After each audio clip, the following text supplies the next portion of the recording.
Magandang araw sa inyo mga kabagis. Welcome back sa ating channel. Ngayong umaga, ipapakita ko sa inyo mga kabagis itong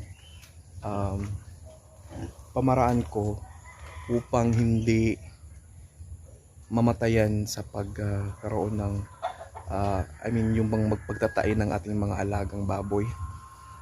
So far po, sa awa ng Panginoon, nung nagsimula kami nang magbababoy kami, nung buhay pa si mama, hanggang ngayon na ako na lang nung magbababoy, never pa kami namatayan ng baboy.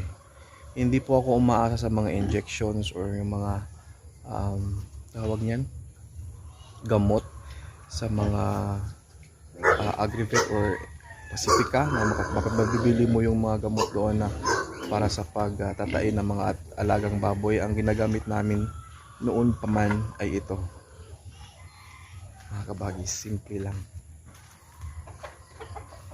Yan, kakakatay ko lang ng saging na alatundan, tundan or alatundan sa Tagalog yata.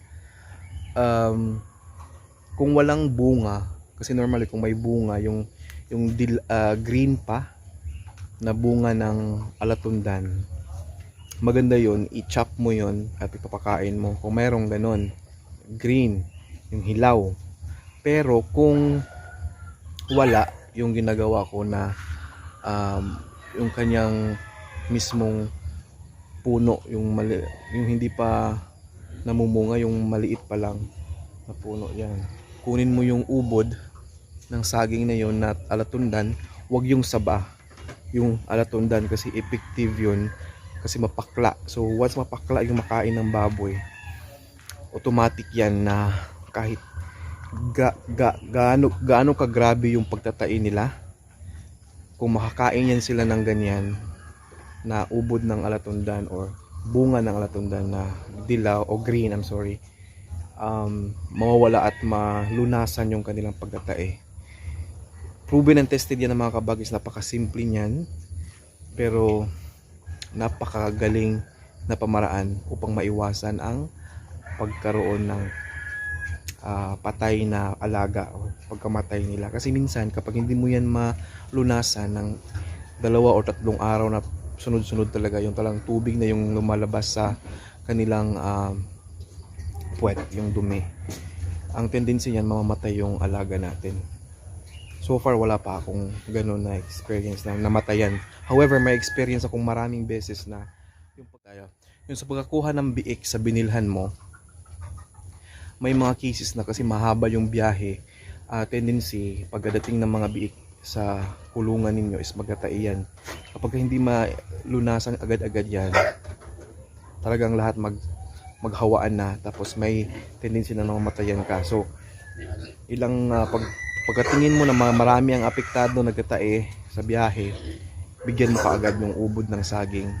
Yun muna yung ipapakain, huwag mo ng feeds, para ma-stop yung kanyang pagtatae at kinaumagahan po ay mawawala na yon. So yun yung strategy at technique natin upang maiwasan ang pagkaroon ng pagkamatay ng ating mga alagang baboy. So ito pala mga kabagis, isa rin sa gusto kong ipapakita sa inyo ngayong umaga is ito. Yan, tapos na yung, di ba sabi ko noon nung unang upload ko na itong flooring na ito i-repair namin kasi nasisira. Yan, okay na siya, tapos na. So I hope hindi na yan masisira ng mga next na piik na mailagay dyan ngayong Saturday. So yun, bibili tayo ng bagong biik para dyan mga kabagis. Bali 15 na biik, 10 dito, siguro 11 dito, tapos 4 dito. Yan, itong isang kulungan na maliit. So mga kabagis, yung suggestion ni George Clooney, shout out sa iyo kabagis na George Clooney, na itong pangalawang lalagyan ng tubig natin, instead na dito sa gilid ilagay, dito ko na inalagay. which is magandang suggestion yun. Okay naman siya. Yan. So para yan dito sa isang kulungan. Thank you George Clooney sa suggestion mo, napakaganda. Kasi yung isa kong nagawa doon is dito ko nilagay, which is okay lang din. Pero ito kasi automatic yan, makonsume yung lahat ng nasa loob kasi dito sa law of tawag nito sa gravity, di ba? So the more force yung lalabas, marami yung mainom ng baboy, maubos nila yung ano yung laman sa lalagyan mo. So yun, thank you George Clooney, shout out sa iyo kabagis, thank you so much. So yun lang yung gusto kong i-share sa inyo mga kabagis. Kasi sa pag-aalaga ng mga hayupan like sa baboy or kahit anong alaga natin, hindi natin maiwasan talaga na mayroong mamamatay sa kanila. So kung umaasa lang tayo sa mga gamot like injections, yung mga kadalasang ginagamit sa mga tawag nito, commercialized na mga piggery or poultry, minsan talaga marami talagang chance or malaki yung percentage na mamatayan talaga yan. Kasi mas effective pa rin talaga yung natural, no? Yung pagpapakain ng ubod ng saging na alatundan at or bunga nila. Ang explanation kasi dyan mga kabagis, even yung mga bata, kung alam ni or na-experience niyo yan sa mga anak niyo, kasi mayroon akong 3 bata, kapag magtataiyan sila, before namin yan, yung last resort na talaga yung magpatingin sa doktor or ano yung inumin. Before namin yan gawin, observe namin ng first day to second day, pakainin namin ng alatundan yung yung hinog. Ano mo yan, kumbaga iano sa apoy, para sa baga, yun, sa kayo sa amin sa Bisaya. Kapag luto na yan or maitim na yung balatan mo, ipakain mo sa anak mo kapag nagtatay sila. After ilang oras na kung titigil yung pagtatay, effective talaga yung alatundan, which is applicable din sa mga hayop like sa baboy. So marami na sigurong nag-upload tungkol dyan, pero gusto ko rin i-share yung experiences ko about it kasi nga effective talaga mga kabagis. Hindi yan kumbaga sabi-sabi, based on my experience po, using ubod ng alatundan, yung kanilang mismong puno, katayin mo yan, kunin mo yung nasa pinakailalim yung ubod, yung malambot na, ibigay mo sa mga alaga mong baboy. O kahit hindi ganun talaga kabasa yung kanilang dumi, minsan or once a week pakainin ninyo para ma-maintain talaga yung kanilang dumi na matigas. Kasi yun yung gusto nating ma-achieve sa ating mga alaga, na walang symptoms or walang kumbaga pagkakataon na magtatay sila. So yun, ginagawa ko kahit walang nagtatay sa kanila, I'll give them once a week na ubod ng alatundan.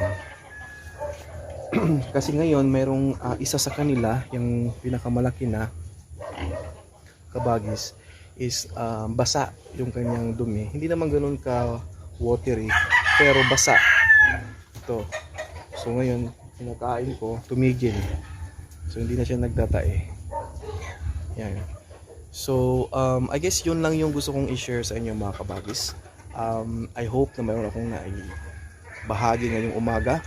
And I just want to say thank you so much sa mga palaging nanonood sa ating mga videos, sa mga bagong subscribers ko.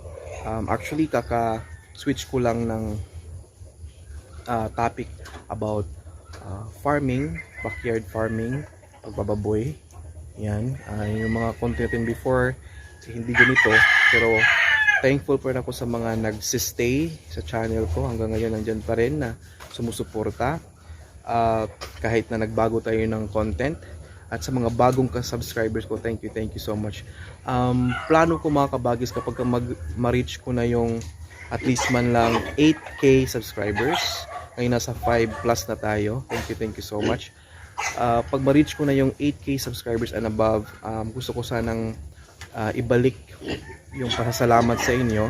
I'll be doing a raffle. So, ngayon sabihin ko ngayon habang maaga pa, every Sunday siguro. So, 4 times a month, magra-raffle tayo mga kabagis. Lahat ng mga magko-comment, anything na nagko-comment sa mga kahit anong videos or uploads ko na nagko-comment kayo, entry yun sa raffle na yun. So, mag-announce tayo ng isang winner worth 500 pesos. Pwede yun sa GCash, ipadala. Pwede din gawing load sa inyo. So, watch out for that mga kabagis ha. Pasasalamat natin yan. But, magsisimula siguro yan pagka 8K above na yung ating mga subscribers. So, hanggang ngayon, pasasalamat pa rin ako and thankful ako na andyan kayo na palaging sumusuporta sa ating channel. Alright? Alam nyo kung sino kayo. And thank you so much for that. Have a great day mga kabagis.